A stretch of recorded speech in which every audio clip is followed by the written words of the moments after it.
welcome to Connections Radio Show, where we talk about ideas that matter. I'm glad you've made the connection and are with us today. I'm Lori Fitz, your host. And the goal of our show is to explore a wide range of topics that challenge us to see ourselves, our community, and the world around us in ways that get us thinking, get us feeling, get us talking, get us connected, and perhaps inspired or challenged to do just a bit more because we've made the connection. My co-host and co-producer today is Malissa Stanton Adams. She is the president and executive director of the Stanton Adams Diversity Institute. Melissa, it is wonderful to have you here today. Hi, Lori. Can you hear me okay? I can hear you just fine. Perfect. Wonderful. Good morning. Good morning. And, we've been doing our book review. We committed to doing the Racial Healing Handbook review. And it's a wonderful book. I encourage everyone to consider purchasing this and come and every first Saturday of the month joining us as we examine the Racial Healing Handbook. There are practical activities to help you challenge privilege, confront systemic racism, and engage in collective healing. And Melissa, when you and I were talking about it today, it just seemed about our show today, it just seemed like it would be a missed opportunity not to take the time to really do a debrief of the George Floyd murder case. And there's so much applicability to the book that we're reading and talking about and sharing with the audience, and really looking at what's happening with the George Floyd case, that it would be a missed opportunity for us not to chat about it. I agree, Lori. I think debriefing on the George Floyd murder trial can be something that can actually bring some sort of answers to people who may have questions about some of the things they heard, or it could possibly sway someone who may have been thinking one way, could help them to expand their thinking and become open to other ideas. And we are going to open the calls today. We're not going to do it in the first segment. Either the second or the third segment, we'll be opening it, but I'll give you the number now just so you know. You can write it down, and if you feel like giving us a call, you might not feel like giving a call. This is tough stuff. We haven't opened calls on the show for a long time, but we wanted to do it for this show. And the number is 952-946-6205. Again, that is 952-946-6205. This segment, we're just going to be talking about some things that Melissa and I noticed with the witnesses that we wanted to share with you. And the question that we have for the audience is there a particular witness that you most identified with? There were a lot of witnesses, and these witnesses witnessed racism, and then they stood up and bared witness. And I didn't mean to interrupt you. Go ahead, Melissa. Melissa, are you there? I apologize. I think you're 100% right. And it's about figuring out how are we all going to heal through this process, right? It's so important for us to heal. There's been so many different issues that came up, not just the racism that we're seeing in society today, but the impacts of COVID-19 are also impacting communities of color and marginalized communities. There's so many different pieces that are wrapped into this. Well, it was traumatic for the witnesses to have lived through what they did in watching someone be murdered. It's re-traumatizing for them to go through this again and bear witness. There's a trauma to our community as well. I mean, there's a trauma to each of us watching this on how we're working through. How do we feel about this, and what issues is it bringing up? And you bring up a great point that the world is watching right now, and the world is watching. How are we going to handle this situation that we're in? How are we going to deal with it? How are we going to heal from it? Right? Are we going to heal from it, or are we going to continue in this cycle of racism and systemic oppression? And it gets down to, how do we value each other? In what ways do we value each other? And there were a lot of tropes that were starting to be thrown around, especially by the defense team. the angry mob and an angry black man. And I'm hoping that the folks that are listening to this and needing to process their opinions, that will, the jury, how will they process these things? From my vantage point, watching the traditional angry mob and angry black man scenario just didn't fit this group. I mean, half of them were kids. One little girl had her little T-shirt on that said "love." And is it the only reason that they want to say that it was an angry mob was because that's what's easy to do? If it's multicultural, then we have to have fear about it.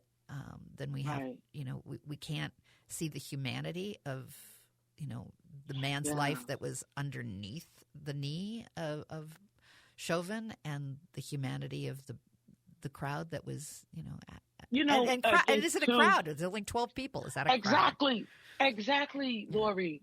When 6 or more people of color gather, they call it a gang. They call it a mob. But they didn't call that group that stormed the Capitol an angry mob. Yeah. I mean, that's what's crazy. I mean, these are people that were really going after the police. This was one man that was, compliant from the get-go. And exactly. It's hard to watch and hard not to be traumatized by watching someone who, was dancing around the store and talking about football and baseball, and you can't help but feel empathy that just like an hour before, you see this congenial guy that's giving hugs to people he knows. And I think you bring up a great point. All of us could have been any person in that scenario. Yes, we could have been George Floyd. We could have been Christopher Martin, the young man who took the bill, the $20 bill. We could have been the manager who was slow to forgive. Mm-hmm. We could have been part of what they call angry mob who stood and watched. Yeah. We could have been any person in that scenario. And some of us could have even been Derek Chauvin. Right. So, it's about our connection to the witnesses, our connection to George Floyd. Do we notice, or as our listeners are listening, do they notice, or did they notice any connection to the witnesses as their age came up, their race or their gender? Did these things resonate with you? Well, when you mention Christopher Martin, here's this young man, and he could be my son. I mean, he's this, working hard young man. And he didn't even think that that George knew that the bill was a fake, and tried to he talked to his manager. Manager made him go out twice. The kid wasn't afraid to go out and talk to the guy, and he really didn't think that George knew that it was a fake, and thought he was doing George kind of a favor. Hey, heads up, this is a fake. You don't want to be passing these out. It also. That young man seemed to wear a lot of guilt and grief on his face while he was sitting on the stand. Yeah. And often, I'm not sure which attorney was questioning him at the time, but the attorney that was questioning him was asking him questions, and he constantly kept saying, George Floyd was upset and saying, why is this happening to me? Yeah. He didn't see, and he also said, George Floyd was wide awake in the backseat of that car. Yeah. What's interesting also to me is that he told the manager he'd pay for the $20 bills and $20 bill, and the manager wanted to call the police instead. And yet it's that young man who feels guilty that he accepted the $20 bill and felt like everything could have changed if he had not accepted the $20 bill. And to carry that. And I could just imagine the grief and guilt and trauma that boy was carrying. And there may be folks out there that feel guilty about something that they thought in good intention they were going to help. I mean, I think we all have had a situation where we thought we were going to be helpful for someone. And when we're helpful, it only made it worse. Yeah, and that's what the young man said. Christopher Martin said, they're not going to help him, And he said, I was upset because I realized they were not going to help him. This was just going to be another situation where a black man was hurt by the police. And that's got to be also so profound. That's also got to be a crushing blow to, your trust and belief that when you try and do the right thing and you think that you're doing the right thing, you think you're helping George out, and then to have that be shattered. My heart was broken when I saw him grabbing his head and pacing back and forth. The world was coming down on him as he saw someone. And if you think about it, this goes right back to Annalise Singh's The Handbook for Racial Healing, because we've been socialized to believe certain things.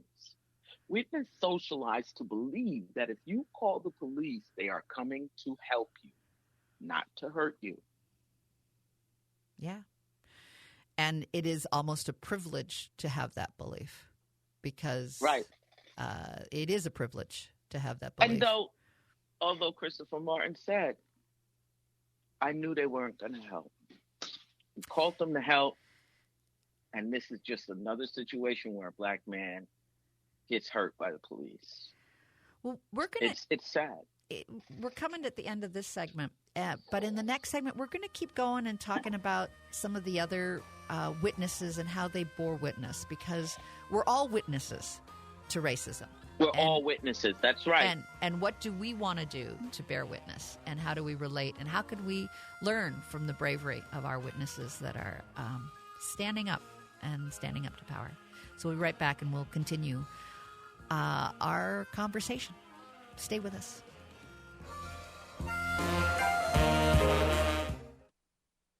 This is Chad, owner of AM 950, here to tell you about Snap Construction. They're experts in roofing, siding, window, and insurance restoration. They have energy-efficient products available for both residential and commercial properties. This spring, when we needed a company to take a look at a problem with our roof, I called the company I knew I could trust, Snap Construction. I've known Ryan, the owner at Snap Construction, for years, so I knew I could trust him. Don't just take my word for it. Check out their reviews online. They are arguably the most well-reviewed exterior contractor online in the metro area. Over the years, Ryan has always said the same thing to me about his work. If we build it, shouldn't we be held accountable for the work indefinitely? He backed that statement up years ago when Snap Construction was a pioneer in offering a lifetime craftsmanship guarantee on all their work. For a free estimate or general questions, call the locally owned company AM 950 Trust, Snap Construction, at 612-333-SNAP. That's 612-333-SNAP, or find them online at snapconstruction.com. They have financing options available. Supporting the best local and independently owned restaurants in the Twin Cities has never been easier. You'll find an expansive list of local dining options at eatlocalminnesota.com. From classic American comfort food to authentic flavors from around the world. More than just a website, eatlocalminnesota.com provides you with the best local and independently owned restaurants in the Twin Cities. From the team behind Nightingale comes Lake City Sandwiches, a new delivery and pickup sandwich service in Minneapolis. It's a great option when you need a quick meal. Everything is made fresh daily, and they believe in equal rights. That's why Lake City Sandwiches gives 50 cents of every sandwich sold to a different socially concerned charity. They have vegan and vegetarian options along with soup and sides. Delivery and pickup available daily from 11 a.m. to 10 p.m. Place your order now at lakecitysandwiches.com. I'm sports psychologist Dr. Andrew Jacobs, host of the Sports Psychology Hour, heard each Sunday at 7 a.m. here on the Progressive Voice of Minnesota. Every week we delve into success, sports, and life, coaching, youth sports, and so much more. We speak with athletes, coaches, parents, and just ordinary folks like you who want to achieve and have fun doing it. So tune into the Sports Psychology Hour with me, Dr. Andrew Jacobs, Sundays at 7 a.m. here on 950 a.m., the Progressive Voice of Minnesota.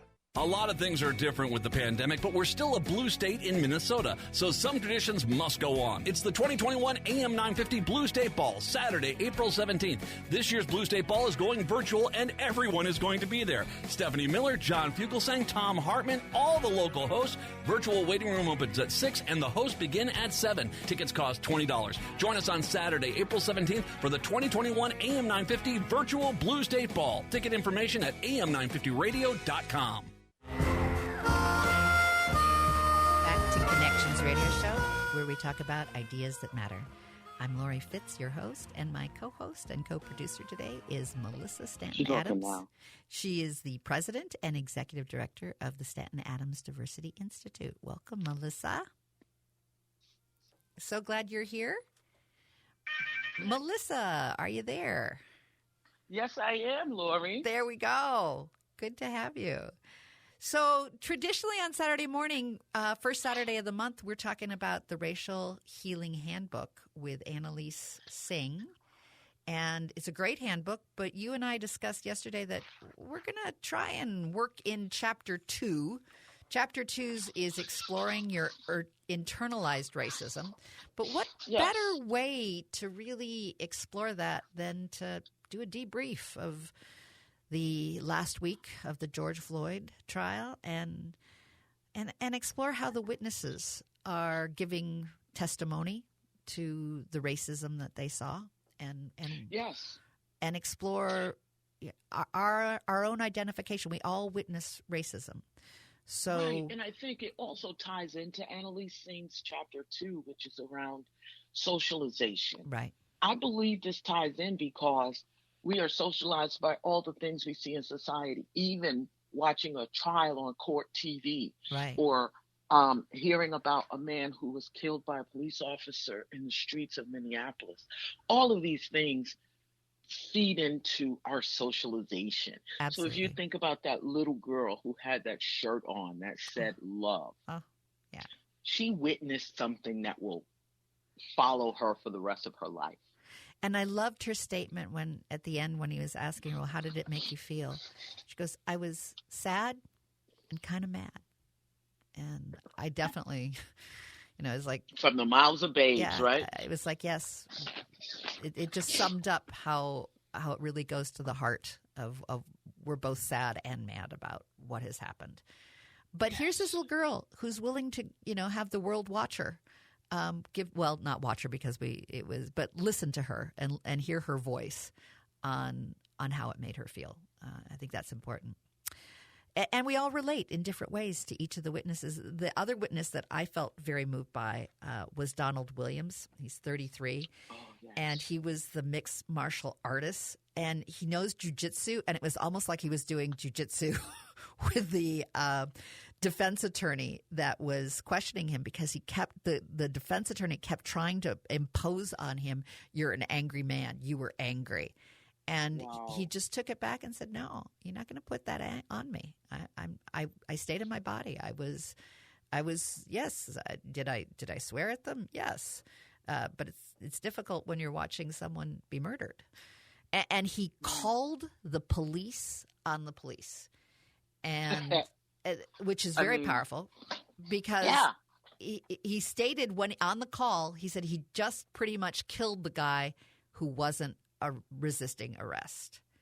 And then he was asked, so why didn't you talk to the police that were there? And when he responded, because there was no connection. That's the challenge, right? Yeah. The problem that many people are seeing with our police department in the United States is that the police officers are no longer connected to the community.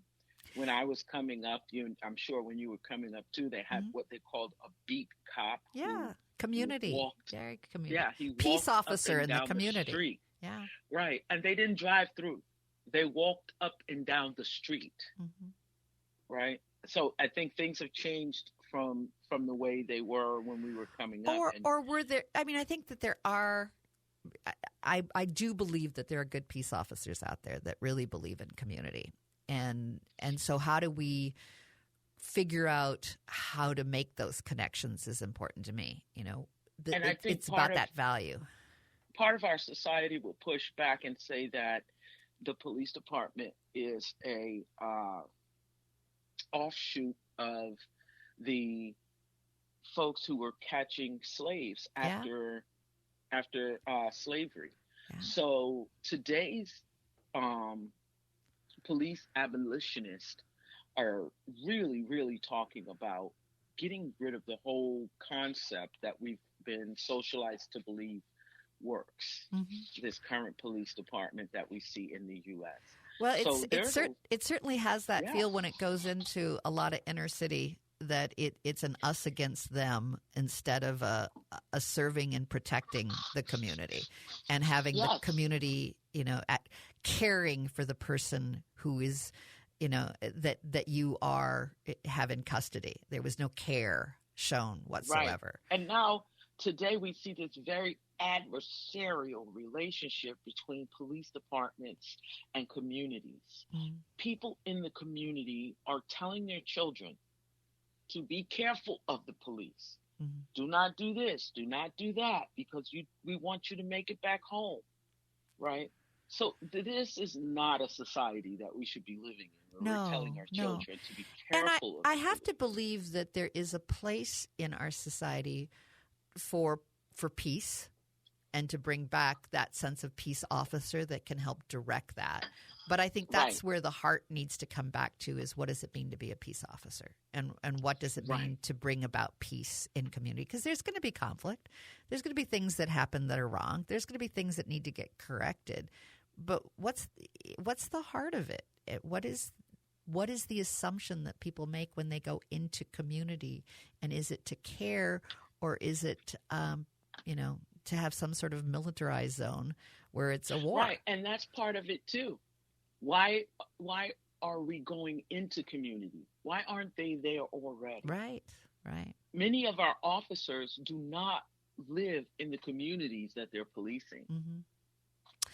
Well, so you're disconnected already, right? Which brings up though, Genevieve Hansen lived in the community. She's 2 blocks down. She's a firefighter, so she's not police, but she is a first responder. She is a support network, and here she was. I mean, she's the one that my heart broke and I felt the most identification with. Genevieve, she's there. She sees that this is outrageous. She's calling out because she wants to help. She wants to have the pulse get taken. She wants to be able to step in and be able to do what she is trained to do in first responding. She's a trained medical professional, and they don't listen to her.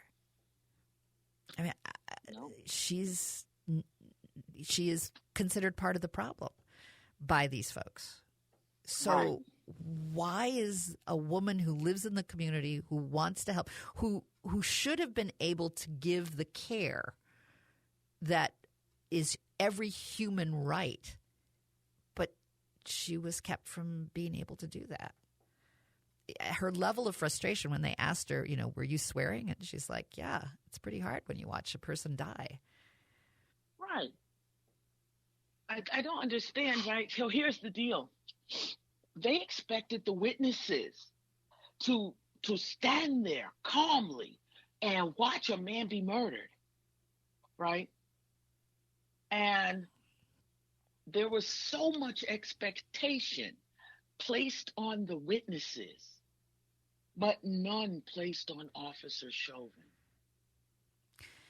And as a friend of mine wrote on Facebook, Stacy Dinner Levin wrote, was it part of a show that Chauvin actually enjoyed having an audience?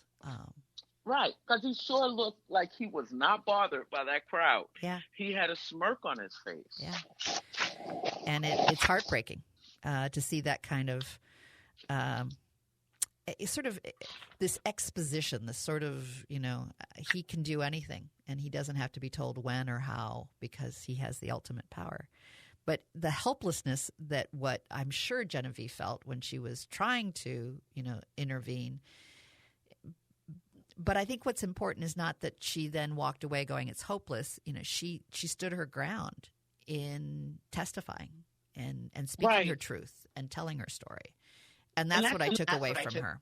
Very profound. All of the witnesses actually stuck around so that they could end up being here at the trial to give their testimony, which is noble and honorable of each of them. Well, even the young man who we talked about earlier, Christopher, right? That's something you would probably not want people to know. I was the one who said the bill was fake. I was the one who told my manager. You probably wouldn't want folks to know it was you. But he came and he talked and he honestly gave his testimony. And he talked from the heart with courage. This is how it felt. This is what I believed. Well, with that, we're going to need to take another break. We're coming up at the end. We've gone past, actually, our break for the second segment, but we'll catch up in the third. We'll talk about a few more of the witnesses, and then we're going to open it up for folks to call in and tell us what they think, too. So stay with us. We'll be right back. Stop mowing the lawn. There are better ways to spend your time. Minnehaha Falls Landscaping can help you save time and money by installing no-mow, bee-friendly lawns. It's time to turn off your noisy lawnmower and catch the buzz with happy native pollinators. Low-maintenance, low-cost landscaping makes life easier for bees, butterflies, and you. So save money, save bees, and save your weekend. Visit MinnehahaFallsLandscape.com. That's MinnehahaFallsLandscape.com. This is New Beginnings, hosted by award-winning broadcaster and speaker Freddie Bell. Freddie, this generation of the baby boomers, people are living longer, so the baby boomers are taking care of elderly parents. Let's talk about your health, and specifically, let's talk about Medicare. Our show features the concerns of America's 78 million baby boomers in employment, finance, health and nutrition, and even entertainment. Join us for New Beginnings, Saturday mornings at 11, brought to you in part by Vision Loss Resources. Finding the right lawyer is incredibly stressful. It can be tough to know even where to start. Don't just run an internet search for an attorney. Start with the Minnesota Lawyer Referral and Information Service, an enhanced program of the Hennepin and Ramsey County Bar Associations. They'll connect you with over 200 thoroughly vetted, qualified attorneys practicing in over 50 areas of law. Call 612-752-6699 or go to mnlawyerreferral.org. The right call for the right lawyer. Do you believe in ghosts? Ever wondered if aliens from other planets visit the Earth? Have you ever thought about whether Bigfoot is real? My name is Greg Bakken, and on my new show, Ghostbox Radio, we'll have these conversations about the paranormal, ufology, Bigfoot, or just the unusual, bringing together guests who are experts in these fields. Join me every Sunday at 4 p.m. for Ghostbox Radio with Greg Bakken on AM 950, even if you're a skeptic. Your home's insulation probably isn't something you think about too much, but it's absolutely vital to keeping your home comfortable in both the summer and winter. So have Airseal Tech, Minnesota's premier insulation contractor, provide a free no-obligation inspection on your home's insulation health. Their highly trained installers can make your home more comfortable and energy efficient year-round. And right now, Airseal Tech will double your insulation rebate up to $1,000 if you mention AM 950. Call 612-888-3664. That's Airseal Tech. They bring comfort home. The #1 source of the Twin Cities gay scene is all digital. Follow Twin Cities Gay Scene on Facebook and Twitter. Sign up for the Scene Shot email blast for weekly updates and chances to win great prizes. No app is needed to view the bi-weekly web editions of Scene. It's GLBTQ media for the mobile generation. Find it all at TwinCitiesGayScene.com. That's TwinCitiesGayScene.com. It's 6:42 p.m. Time for Steve Plotto and his son Dylan to do the dishes. They talk about everything from the yuckiness of girls to the awesomeness of his soccer team. Sometimes they don't talk at all. Then, hey! The dreaded splash fight. It's Dad o'clock, and it's the best time of the day. Because the smallest moments can have the biggest impact on a child's life. Take time to be a dad today. Call 877-4DAD-411 or visit fatherhood.gov. Brought to you by the U.S. Department of Health and Human Services and the Ad Council. Welcome back to Connections Radio Show, where we talk about ideas that matter. My co-host and co-producer today is Malissa Stanton Adams. She is the president and the executive director of the Stanton Adams Diversity Institute. And the first Saturdays of the month, we talk about the Racial Healing Handbook by Annalise Singh.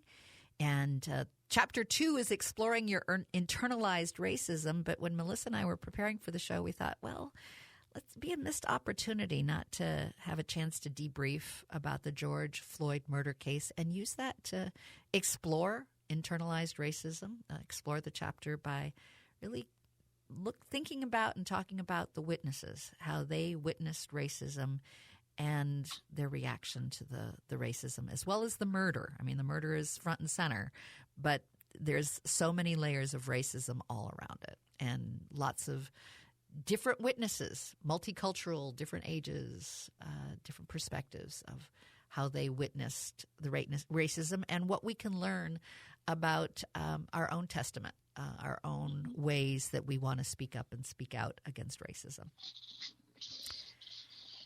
Melissa, I'm glad you're here today. I'm happy to be here. It is a beautiful day out in Minnesota. Sun is shining, and I'm trying to channel my racial healing, finding ways to practice self-care this weekend because we had a heavy week of testimony in the George Floyd trial. And I think everyone should be practicing some form of self-care or well-being. So and it's this exhausting. is a great conversation. It's exhausting. It's been a year of exhaustion. Oh, yeah. But right. I do want to also let folks know that we are going to open the phone calls in just a few minutes. We're going to go through a few more of the witnesses, and we're encouraging the audience to think about, is there someone in particular that you felt a kindred spirit to, a sense of connection to? And that our phone number is 952-946-6205. Again, that's 952-946-6205. But we're going to first go through just three more of the witnesses that we think played an important role of sharing their story. The young woman, Darnella, is the reason why we can understand what happened, because it was her videotape. And yet she every night apologizes to George Floyd because she felt like she could do more. And yet she also knew and testified, it shouldn't be me that is sorry. It should be Officer Chauvin. Right. Exactly. I think, too, it's important for us to state that we will not be saying Darnella's first name because she is last name. Yeah. Because, she's a young person. She just turned 18 years old. Mm-hmm. And again, I just think about what people are experiencing and the pain or trauma that Darnella is going through. Yeah. Yeah. Then there was the 61-year-old man, Charles McMillian. And, he just broke down when he heard him call about his when he heard George call out for his mother, and he related because he didn't have his mother either. And he was trying to, create some kind of peace, he's trying to console him about just do what they say. But how could he do what they say when when there's a knee on his neck? And it was just heart-wrenching to see him break down. That was a moment too, when he just started crying, that I had this great sense of that's how I feel. It's just. Yes. And I think, part of the challenge too for Darnella was that a lot of times folks were saying, well, why did she stand there filming? Why didn't she do something? Mm-hmm. And I want people to understand that as a person of color, you do not interfere with the police because that could be your life. Right. We do have a caller, so I'm going to let the caller join us. And are you on now? We're working on getting that call. Okay, are you on now? Do we have that caller? Do we have the caller now? I'm just going to wait, and I'll have my producer let me know when that caller's ready to join us. Maybe they dropped off. It's okay. Sorry if we lost that caller. Please call back. The number is 952-946-6205. Again, that number is 952-946-6205. And then what we can do is talk about not someone who is a witness, but someone who was deeply in love with George Floyd, Courtney Ross. How did you feel when Courtney was testifying, Melissa? I thought it was. I was sitting on the edge of my seat.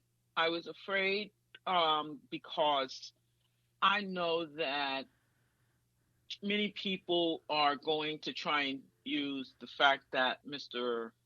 Floyd was dealing with substance use issues. They're going to try and use that against him. The fact that Mr. Floyd was dealing with homelessness, they're going to try and use that against him. And regardless, as to what his life circumstances or social issues he was dealing with, there was a knee on his neck for 9 minutes. Well, and anybody. And I think she also humanized the whole opioid addiction. And maybe that would have worked 10 years ago, but right now I think there's great empathy and understanding for people who are doing self-medication. We do have someone back, so I'm hoping that the caller called back, and I'm going to have Dan open the line. Are you with us now? Hello. Hi there. And hi. Hi. Thank you for calling in. Tell me, was there a particular witness that you felt a connection to, or just would you like to share about the experience of the trial this week? We'd love to hear what your thoughts are.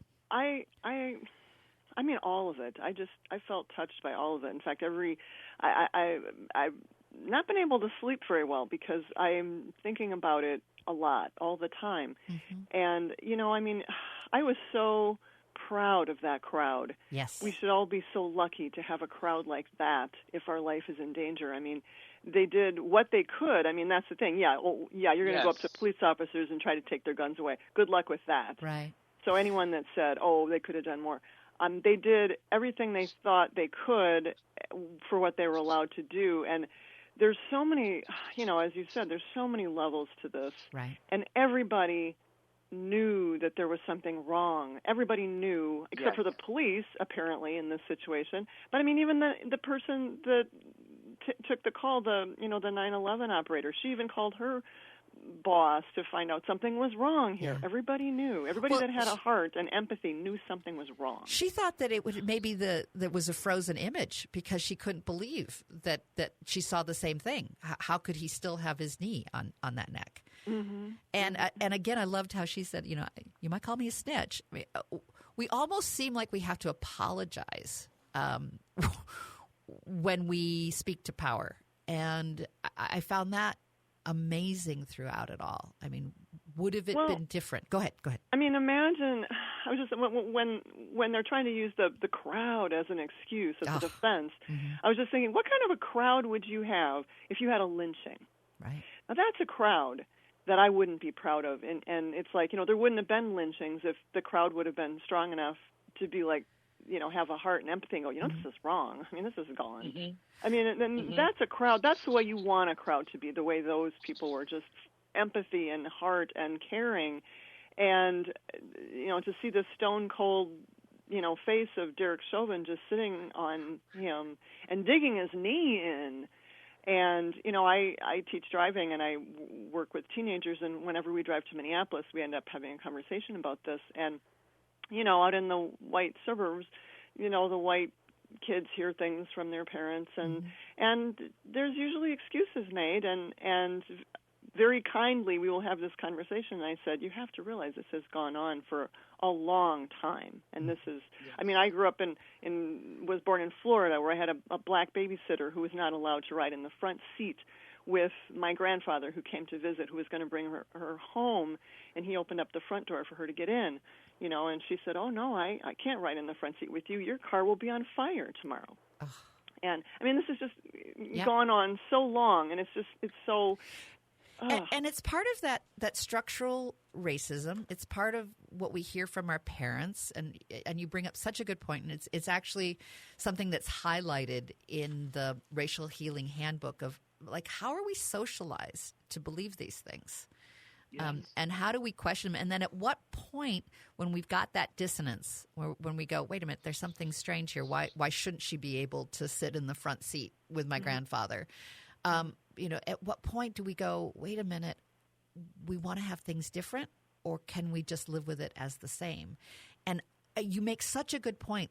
Those witnesses, that crowd, were just saying, no, this is not acceptable. They could have walked away, but they didn't. Yeah, and here's my point on the crowd being the issue. Police are for crowd control.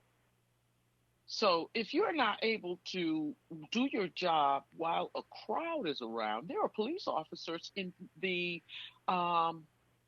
when they have the Super Bowl, there are police officers in the stadium ensuring crowd control. And excuse me, three of those 12 were children.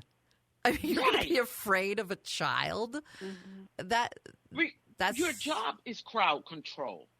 Mm-hmm. It was 6 police officers, 4 to 6 police officers, and a crowd of 6 people. That crowd distracted you so long that you had to keep your knee on. They distracted you by saying, "Take your knee off of his neck." Mm-hmm. Right? That was the distraction. Take your knee off of him. You're killing him. He's dying. He can't breathe. Those distractions made you keep your knee on his neck. That makes no sense. Before we do have to go for our segment is at an end, but before we go, the caller, I'd just like to ask you one more question. I thought you brought up such a wonderful point. If you're going to have a crowd to support you, you couldn't have gotten a better crowd than that crowd. Is there something else that you want to share in terms of with our audience about this week and what you're taking away in terms of witnessing and what is our role as a witness to stand up and be an anti-racist? But what does it mean to you personally? To stand up for your belief and what's the right thing to do as well. I mean, the thing is if Derek Chauvin would have listened to that crowd and listened to, there was one officer that did say, shouldn't we put him on his side?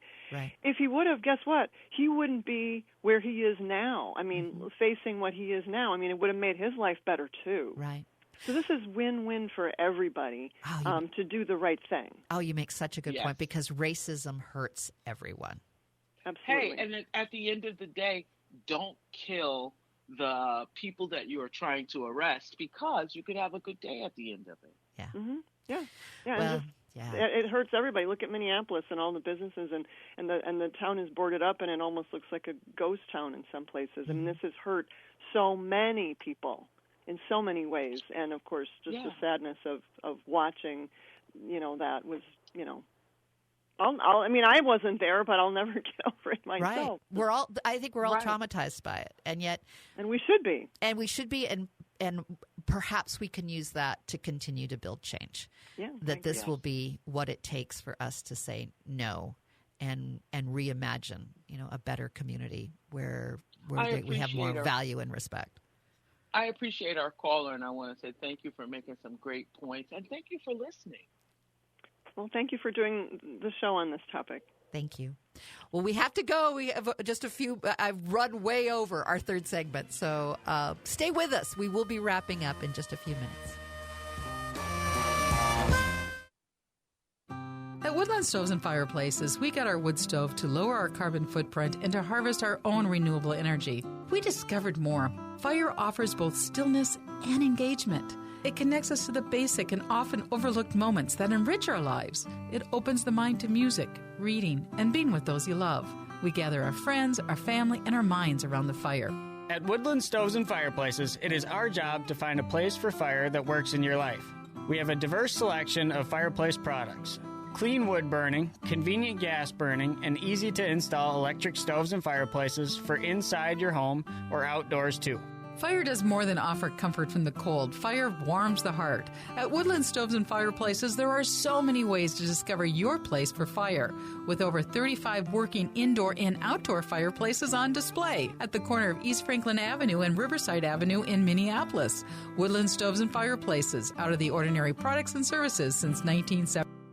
Hi, everybody. This is Santita Jackson of AM 950's new daily morning drive show, The Santita Jackson Show. Minneapolis, St. Paul, I couldn't be more excited about starting our days together. Monday through Friday, 6 to 8 a.m. Central on the Progressive Voice of Minnesota. We'll bring you the best progressive talkers, thinkers, and doers. And there's one more seat at the table, and that belongs to you. Monday through Friday, 6 to 8 a.m. Central, morning drive on AM 950, Minnesota's Progressive Voice, The Santita Jackson Show. From the team behind Nightingale comes Lake City Sandwiches, a new delivery and pickup sandwich service in Minneapolis. It's a great option when you need a quick meal. Everything is made fresh daily, and they believe in equal rights. That's why Lake City Sandwiches gives 50 cents of every sandwich sold to a different socially concerned charity. They have vegan and vegetarian options along with soup and sides. Delivery and pickup available daily from 11 a.m. to 10 p.m. Place your order now at lakecitysandwiches.com. I'm Rick Unger. You've heard the screamers, you've heard the shouters, the haters, the beraters. Well, now it's time to listen to a real conversation, a rational conversation. Now it's time for the Rick Unger Show. Listen to the Rick Unger Show weeknights from 8 to 10 p.m. on AM 950, the progressive voice of Minnesota. Stream at am950radio.com or search KTNF on the TuneIn app. Not only does Rudy Luther Toyota have a great selection of new vehicles, but Rudy Luther is also one of the largest volume Toyota certified used vehicle dealers in the country. They have better prices than many non-certified dealers, offer the 7-year, 100,000-mile warranty, and all their vehicles go through a comprehensive inspection and reconditioning process. And they pay you top dollar for your trade-in, even if you didn't buy your vehicle from them or if you're not going to buy your next vehicle from them. Rudy Luther Toyota, the southeast corner of 394 and 169 in Golden Valley. Welcome back to Connections Radio Show, where we've been talking about the George Floyd trial. The first Saturday of the month, we have our wonderful conversations on the Racial Healing Handbook, and my co-host and co-producer, Malissa Stanton Adams, who is the president and executive director of the Stanton Adams Diversity Institute, helps lead our conversations. But this week we decided that instead of just doing kind of an overview of what this book is and opening it up to the audience to talk about the book, we thought, let's talk about what's happened. Let's talk about George Floyd and the witnesses and how they have borne witness to what they saw. And as our caller said in our last segment, if you're going to be in a situation like that, what a wonderful crowd to support you. It's unfortunate that they weren't heard. Melissa, thank you for helping guide the conversation today. Oh, thank you, Lori. And I think it's usually just you and I having a great conversation, but today we had the opportunity to speak with the community and hear from one of our callers, one of our listeners. So that was a great add. I think this conversation is super important to continue to have. We have for so long been socialized to believe that race is a taboo topic that should not be discussed. But the more we talk about it, the easier it becomes, to have these conversations. So I appreciate you and thank you for being willing to open up the phone lines and open up your station and Connections Radio to the Diversity Institute to be able to have these conversations. Absolutely. And one of the things that you started to mention in the last segment was, it is overwhelming at times, and we do need to do some self-care. Yes. And you had some ideas that you especially wanted to share with the audience in terms of how do we do self-care and what are some action steps that we can take away? I mean, we can be very upset about all of this, but if we can turn it into action, it's much more empowering. So give us some ideas that you have on that so that we know how to take all of these, like that child said, I feel both sad and angry. How do I take these feelings and issues and turn them into something that can help me and help, my community? Well, I think the first thing is it starts with self-awareness. Practice self-awareness. Try to learn. Try to find opportunities to learn. Visit the diversityinstitute.org and you can find events that we're doing where we will be having conversations about race. We'll be taking this conversation into a deeper dive as well. So getting educated and updating your knowledge is going to be important. Don't forget to look at statistics and data because that can really give some edification to what you're doing. Look at pewresearch.org. They have a lot of research on what's happening around race relations in the U.S. Once you've kind of increased your self-awareness, start practicing self-management, which means that when you go into situations, you're being observant and you're thinking, listening, and then you're speaking and reacting. But you're taking a moment to pause between there. And when I say self-care, I mean anything that you love to do that takes you to that flow zone. I like to paint. I paint a lot. I also love to use paint by numbers because it takes away it takes away from having to come up with a creative picture to start designing. I can just jump in and start painting. If you love to play golf, if you love to play video games, if you love to take a hot chamomile bath, if your favorite thing is to watch binge on one of your favorite TV shows, do something to practice that self-care. And when I talk about action, I think that means actually getting up off of the couch, off of Facebook, off of social media if you can, going out into your community, using your hands, your heart, and your mind to help some of these individuals and nonprofits that need help. Volunteering at a nonprofit could be a very good way to get connected to your community. And I think you bring a good point that if we stay in this place of just being angry and sad, we don't necessarily connect. And if the goal is, increasing, our sense of connection and showing, our honor and our value and our hope and our dreams, it's doing something productive. And there are many nonprofits out there. Encourage you to consider being part of that. But also stay tuned with the George Floyd. As painful as it is, I think it is important to see this through. Now, we only have a minute left, but Melissa, do you have some final words for us to be thinking about in the week ahead? Practice self-care and practice racial healing. We all need to heal from these systemic oppression and marginalization that we see in our society. And racism hurts everyone. I think that's my last statement. Racism harms everyone. It harms people who are impacted, those who are anti-racist. So thank you for joining us today. Thank you for being part of the solution. Again, we encourage you to take a look at the Racial Healing Handbook. We'll be back next month and continue our journey in discussing how to really practice.